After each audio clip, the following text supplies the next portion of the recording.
So Jesus is sitting with his disciples on a hillside and begins this intimate and powerful time of teaching, which we now like to refer to as the Sermon on the Mount. As he begins, he rolls out a new way of life, this life of blessing. It goes against all that culture was saying at the time, and it even went against what the religious leaders were teaching. In what is known as the Beatitudes, Jesus shares that if we really want to live a blessed life, we live life differently. He begins by saying, "Blessed are those who are poor in spirit, for theirs is the kingdom of heaven." Now, this poor in spirit might be better understood as a beggar at the feet of Jesus.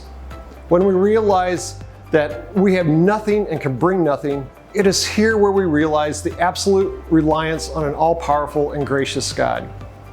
From there, Jesus goes on to point out those who mourn, those who are meek, those who show mercy, those who are peacemakers. These are the ones who will be blessed. A blessed life comes to those who are truly apprentices of Jesus, learning to do life as he did.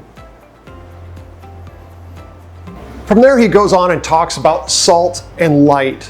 And what a strange transition, but not really. This list of Beatitudes, this way of living that brings about God's blessing in so many different ways, is not just for a few. It's not like the slogan used to say, "The few, the proud, the Marines." No, Christ died once and for all. He desires that all will come to know him and find new life and salvation. So as we hear this call from Jesus to be the salt of the earth and the light of the world, he is saying that our character, our actions, and our words should bring a positive and life-changing impact to those around us. Now, last week, as we started this new series called 365+ONE, it was in response to helping us understand what a contagious Christian community really looks like, what it means to be a contagious Christian. Now, my wife, Elizabeth, and I have 3 adult children, but when they were younger, I would frequently use the phrase, "Life is math." This applied when they were doing their homework or when they were helping out in the kitchen, or if they were wanting to buy something with the money that they had earned from their allowances. Last week, I talked about using statistics and doing the math to figure out approximately how many people in an area are far from God or not connected to his church. Now, in the greater Cleveland area, which has a population of a little over 2 million people, it would be reasonable to say that the number is about 50%, or 1 million lost people. And we were challenged to focus on that overwhelming number, but to begin our focus with just one person that we already have a relationship with, but know that they do not have a relationship with Jesus Christ. Another math equation I want to throw at you this week is this: HP plus CP plus CC equals MI. That is, high potency plus close proximity plus clear communication equals maximum impact. To have a maximum impact in the lives of those around us, we need to excel at each of those items on the left of the equation. And this is where salt and light come in. In our cooking today, salt is primarily used to enhance the flavor of our food.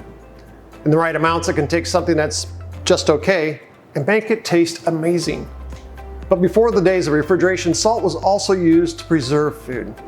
Packed in salt, meat, fish, and other foods could last for months and months. And here's where we see Jesus call us to be the salt of the earth. In essence, we are to be salty Christians. That is, we have high potency.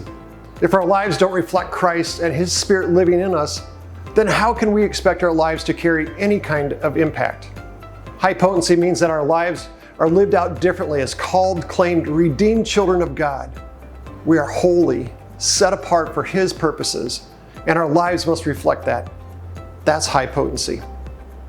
Now, the second element of this equation is close proximity. So often Christians find themselves in a circle of friends to be tight and closed. There's great comfort in relationships where we know everyone is like-minded and also fellow believers. But what good is that if we are truly concerned about kingdom growth? It's kind of like the salt here in this shaker. We know the benefits it has to both preserve and to make food taste even better. But what good is if it remains in this shaker? How can it be used to the fullest potential if it stays contained inside of here? Now, Paul says this in 1 Corinthians chapter 9. He says, "To the weak, I become weak to win the weak. I've become all things to all people so that by all possible means I might save some. I do all this for the sake of the gospel, that I may share in its blessings."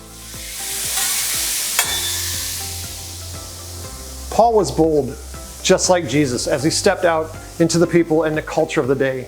He didn't just hide away and write letters to other believers of the scattered church.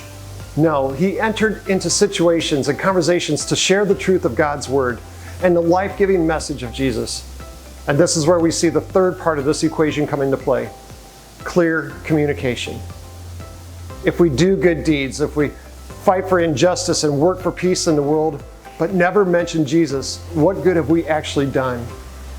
We can help rebuild houses in the inner city of Cleveland, or we can help provide food for the hungry through our food pantry program here at Royal Redeemer, or even travel to Haiti with one of our mission teams.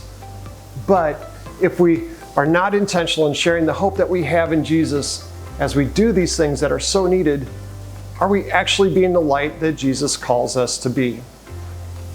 I better flip these.